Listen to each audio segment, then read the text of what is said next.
Everyone says love finds you when you're not looking. They're wrong.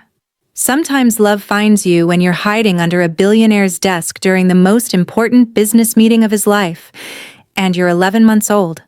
I lost everything running from a loan shark who wanted to sell my baby. Then I learned this. The most dangerous place to hide is also the safest. If you hide in plain sight with someone who has more power than your enemies could ever imagine. Do-Yeon Park didn't believe in accidents. Every signature, every deal, every breath in his billion-dollar empire was calculated. So when he heard a wet, tiny sneeze from directly beneath his desk during a merger meeting with 15 stone-faced executives, he knew his perfectly controlled world had just been invaded. But here's what nobody expected. Instead of calling security, he looked at that grinning baby with her chubby hand wrapped around his $1,000 shoe, then at the terrified woman frozen by the door, and said 5 words that changed 3 lives forever. Finally, you brought her to see me. This is Afrokorean Storyverse, where a single moment under a CEO's desk rewrites destiny, and where the most dangerous contracts are signed with the heart. Before I show you how a man who'd never held a baby became a father in a boardroom, and how a woman hiding in shadows became the only person who could save him, subscribe to see what happens when Seoul's coldest billionaire meets the one thing money can't control. Comment where you're watching from. I'd love to say hello, to know how far this story travels. Let me take you back 6 hours before that sneeze. Because understanding why I was hiding under that desk requires understanding what I was running from. My name is Felicia Wright, 26 years old, single mother, 3 weeks in Seoul.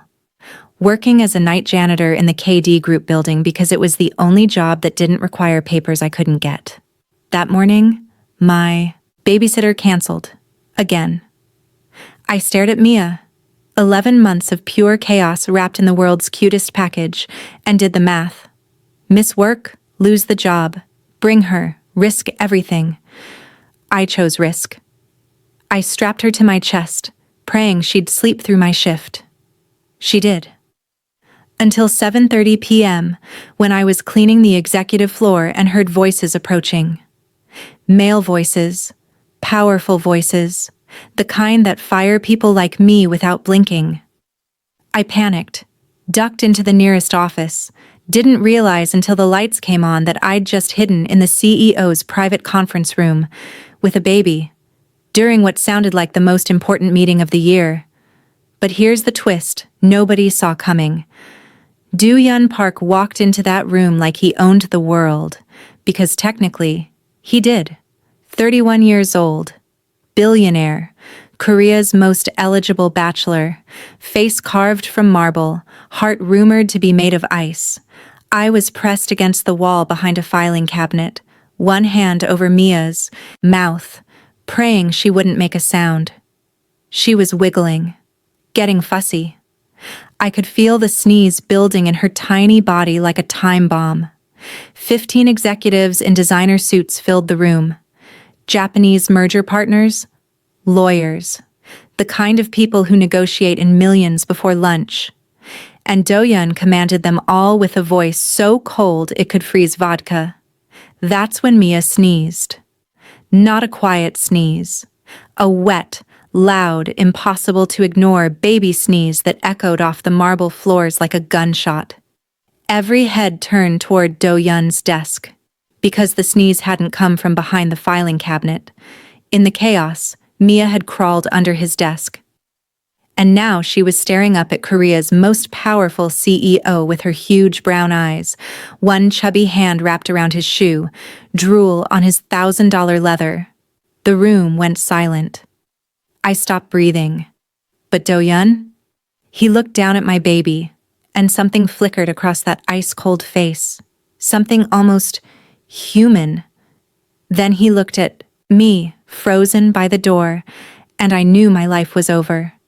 Until he said those 5 words that made no sense. Finally, you brought her to see me. The Japanese executives exchanged confused glances. The lawyers started whispering, and I stood there trying to understand why Korea's most eligible bachelor was pretending to know my daughter. Doyeon reached down, awkwardly, like he'd never touched a baby before, and picked up Mia. She immediately grabbed his tie and giggled like she'd just made a new best friend. He held her at arm's length, looking mildly terrified, but his voice when he spoke was pure confidence. "Gentlemen, my apologies. Family emergency. We'll reschedule." Not a question, a dismissal. The room cleared in stages.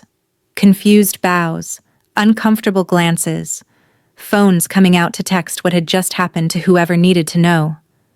By 8:15 p.m., we were alone.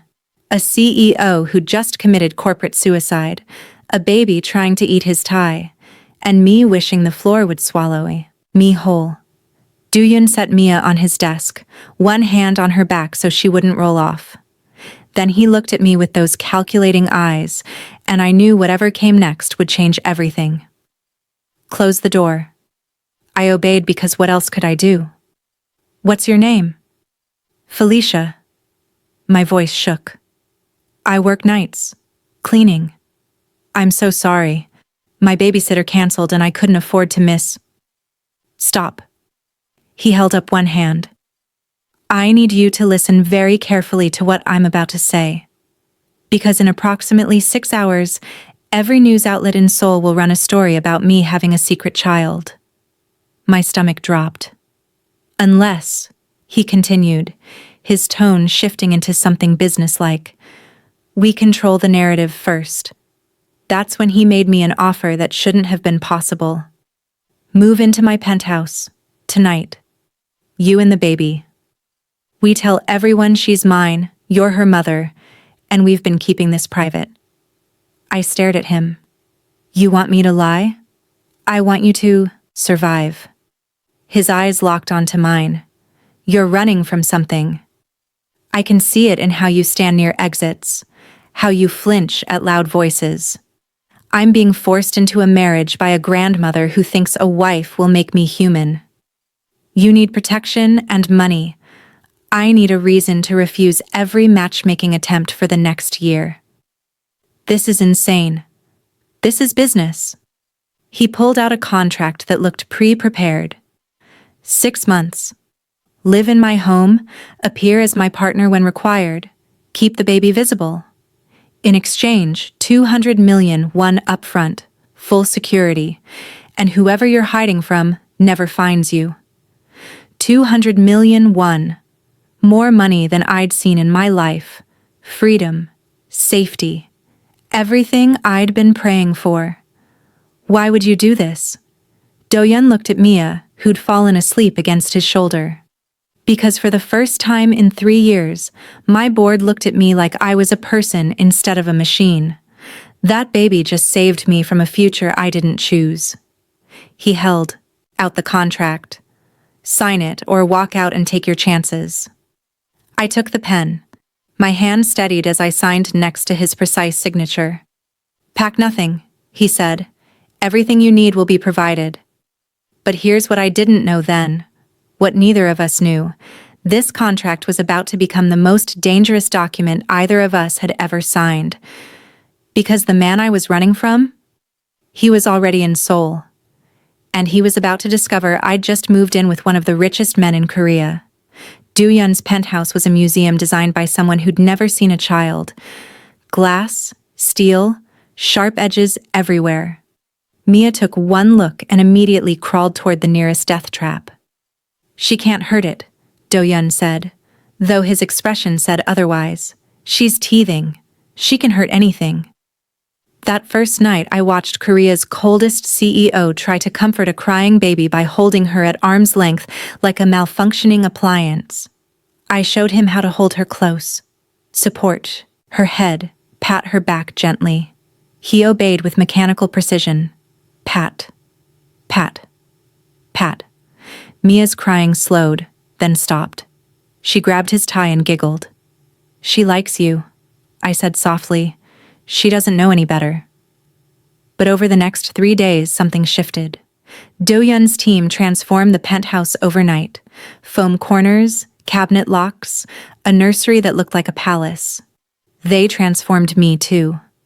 A woman named Minji arrived with designer clothes, a makeup artist, and orders to make me gala-ready. 4 hours later, I stood in front of a mirror in a midnight blue dress and didn't recognize myself. When Do-yoon saw me, he went completely still. His eyes traveled from my face to the dress and back, something breaking in that calculated expression. "You look..." He searched for a word. "Different." "Bad different?" "No." Too quickly. Then quieter. "No. Not bad." The air between us charged with something neither of us wanted to name. But we didn't have time to examine it, because the Seoul charity gala was in 24 hours, and I was about to meet the woman who believed Do-yoon should have been hers. Ji-won appeared at the gala like a beautiful knife. Designer gown, diamond necklace, eyes that looked at Do-yoon like stolen property. "You must be the surprise everyone's talking about," she said, her smile razor-sharp. "The cleaner who caught our golden bachelor." "Ji-won, that's enough," Do-yoon warned.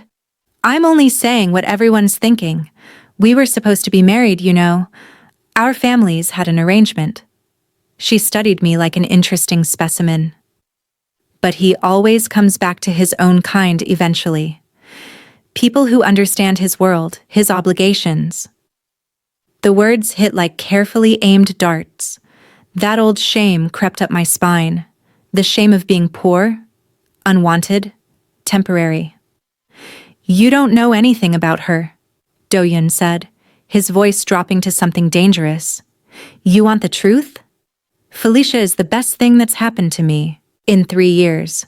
She's brave and kind and stronger than you could understand. She's a better mother in 11 months than some people are in a lifetime." He stepped closer, putting himself between us. "You were a contract I refused to sign.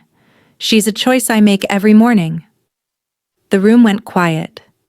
People stared. Then Do-yoon turned to me, cupped my face in his hands, right there in front of everyone, and kissed me. Not for show. He kissed me like I was oxygen and he'd been drowning. Like I was the only real thing in a room full of expensive illusions. I kissed him back. Forgot we were in public. Forgot this was supposed to be fake. Kissed him like he was home. When we broke apart, cameras flashed. Ji-won had vanished. And Do-yoon was looking at me like he'd just realized something terrifying and wonderful. "That wasn't part of the contract," I whispered. "No," he agreed. "It wasn't." But here's what we didn't know. While we were falling in love at that gala, someone was taking photos, building a case, getting ready to destroy everything we'd built. 3 days after the kiss that changed everything, Do-yoon got sick. Fever of 39 degrees, throat like broken glass. I physically blocked his bedroom door when he tried to go to work. "Back to bed. I have 3 meetings. You have pneumonia. The meetings can wait." He wanted to argue but let me guide him back to bed because the room kept tilting. I brought medicine and homemade soup, then left him to sleep. 4 hours later, I was playing peekaboo with Mia on the living room floor when Do-yoon found us. The afternoon light turned everything golden. Mia was laughing that pure, uncontrollable baby laughter, and I was completely unguarded for the first time since we'd met. Do-yoon stood in the doorway in his silk robe and just watched. Something in his chest cracked open. Something he'd locked down since his parents died 3 years ago. "Wanna try?" I asked. He shouldn't. He had an empire to run. But Mia was holding out her arms, and he found himself sitting on the floor like it was natural. "Just hide your face, then show it." He felt ridiculous. He'd negotiated billion-dollar deals, made grown men cry in boardrooms. Now he was playing peekaboo. He covered his face, paused, revealed himself. Mia erupted into laughter so pure that Do-yoon forgot how to breathe. She lunged forward, grabbing his face with tiny hands, laughing like he'd performed the greatest magic trick ever conceived. Do-yoon laughed. For the first time in 3 years, he threw his head back and laughed until his fever-sore throat hurt, until tears pricked his eyes. "I didn't know you could laugh like that," I said softly. He looked down at Mia, asleep in his lap. Neither did I. But while we were discovering what family felt like, someone was watching, taking notes, building a file that would explode our lives in exactly 48 hours. The news broke at 6 a.m. on a Tuesday. KD Group CEO's secret family exposed as fraud. The article had everything: my real name, my debt, Marcus Chen's allegations that I was a con artist, fake passport documents, speculation about Mia's real father, anonymous sources saying the board was furious. How did they get this? My hand shook. My uncle. Do-Yun's jaw was granite. Investigating you since day one. This is his insurance policy. Proof I'm incompetent, compromised, should be removed as CEO. He pocketed his phone. The board wants me to make a statement denouncing you. My stomach dropped through the floor. Then do it. What? Tell them I lied, that you're ending things immediately. This is my fault. Stop. He gripped my shoulders. I'm not denouncing you. Your company is just a company. Buildings and numbers. His eyes were fierce. You and Mia are real. I don't care what they want me to say. I'm not giving you up. But fighting meant staying visible. Watching his stock prices plummet. Watching everything he'd built crumble because of me. I made my decision that night. After Do-Yun fell asleep from stress, I packed 2 bags, left everything he'd given me except what we came with. I wrote a note. I'm sorry. You deserve better than someone who brings shadows into your light. Don't look for me. I walked out at midnight, back into the darkness where people like me belonged, but leaving Do-Yun turned out to be the biggest mistake of my life, because Marcus Chen had been waiting for exactly this moment. The motel near the port was cheap and anonymous. I paid cash for 3 nights, enough time to find a boat to somewhere Marcus couldn't follow. The knock came at 11 p.m. Open the door, Felicia. I know you're in there. Marcus Chen's voice. Patient, terrifying. The door exploded inward. 3 men moved with professional efficiency. One grabbed me, one smashed my phone, the third picked up Mia's crib, baby and all. No, I struggled, but he was twice my size. Don't touch her. Please. Marcus walked in behind them in an expensive suit. Hello, Felicia. You've been difficult to pin down. He glanced at Mia, who was crying. Cute kid. Looks like she'd be worth a lot to the right buyer, especially since she's connected to the Park family. My blood turned to ice. You wouldn't. I would, unless your boyfriend pays what you owe. $1 billion should cover it. He's not my boyfriend. The whole thing was fake. Then I guess we're selling the baby. They dragged us to a warehouse by the shipyard, tied me to a chair, set Mia's crib just out of reach, close enough to see her screaming but not comfort her. Marcus made his call on speaker. Mr. Park, I have something that belongs to you. Where are they? Do-Yun's voice was tight, controlled. Safe. For now. 1 billion won, within the hour, or I start selling pieces.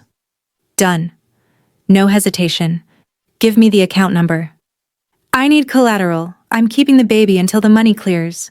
Just as insurance. Silence. Then. If you hurt either of them, I will destroy everything you've ever touched. There won't be a place on earth you can hide. Marcus laughed. 53 minutes, Mr. Park. Better hope you care enough. He hung up. I watched Mia scream herself hoarse, my heart tearing apart. But Do-Yun had never needed an hour. Because he'd done what he did best. He'd planned. Activated every resource. Called in every favor. And then, he'd gotten in his car alone and driven into a typhoon to get his family back. The warehouse door exploded open at 11:47 p.m. Do-yeon walked through like an avenging angel, soaked from rain, CEO clothes ruined with mud. "Time's not up yet," Marcus said, hand moving toward his gun. "I'm not here to negotiate." Do-yeon's voice was arctic. Behind him, police lights flooded the entrance. Sirens wailed. "You made a mistake, Mr. Chen. You threatened my family, and I don't lose." Chaos. Marcus's men ran. Police swarmed. Marcus tried to grab Mia as a last-ditch hostage, but Do-yeon moved faster than I'd ever seen, crossed 15 feet in seconds, slammed into Marcus with 3 years of grief and rage turned into protective fury. They went down hard. Do-yeon's fist connected with Marcus's jaw once, twice, 3 times, until police pulled him off. Then he went straight to Mia, scooped her out of the crib with shaking hands, held her against his chest while she screamed. Turned to me, still tied to the chair. "I told you not to look for me," I whispered. "I don't take orders well." He knelt, Mia between us, untied my hands.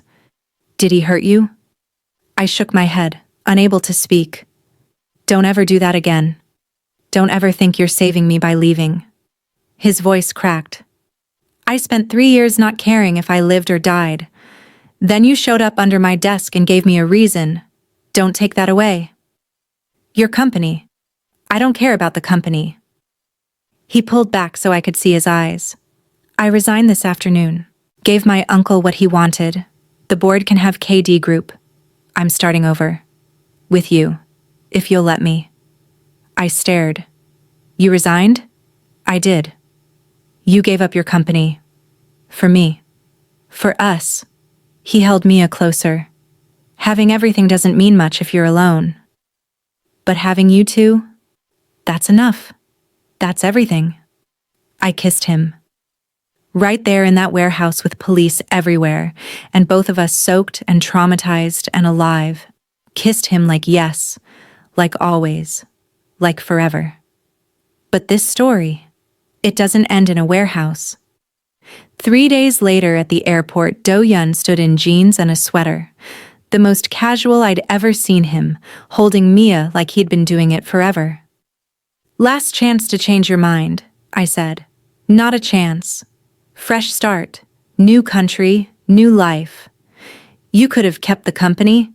I meant what I said. I choose you. I choose being Mia's father over being anyone's CEO." He reached into his pocket, pulled out folded paper. "I think it's time we replaced that old contract." I unfolded it, expected legal jargon, found a marriage license application. Blank, except for his signature.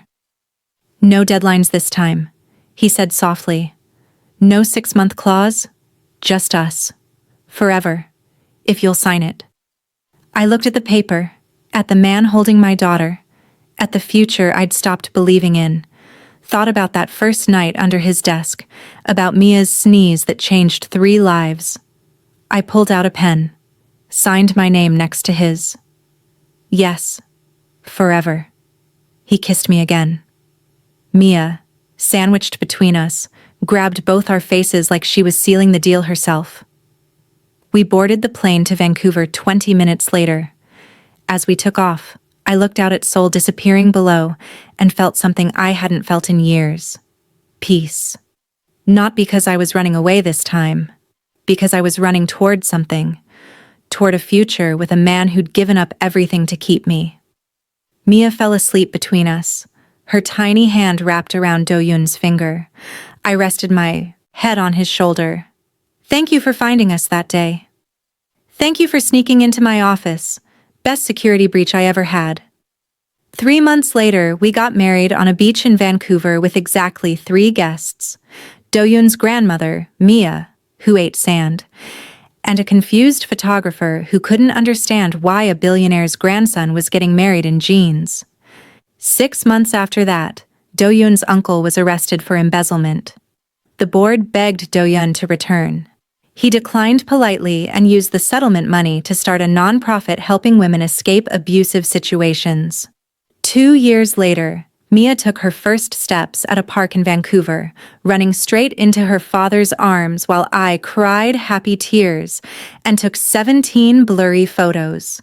And sometimes, late at night when Mia was asleep and we were curled on our couch in our house that actually felt like a home, I'd look at Do-yeon and remember that terrifying moment when a baby sneezed under a desk and changed everything.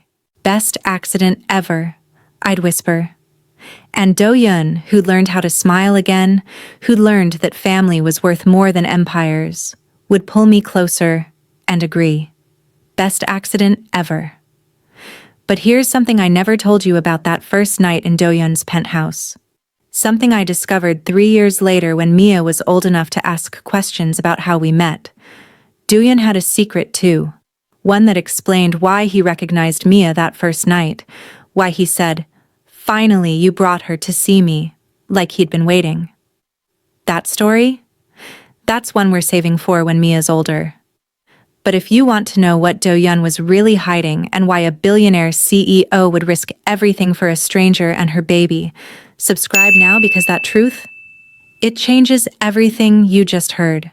Some secrets are worth protecting, some are worth revealing, and some, they're worth an entire other story.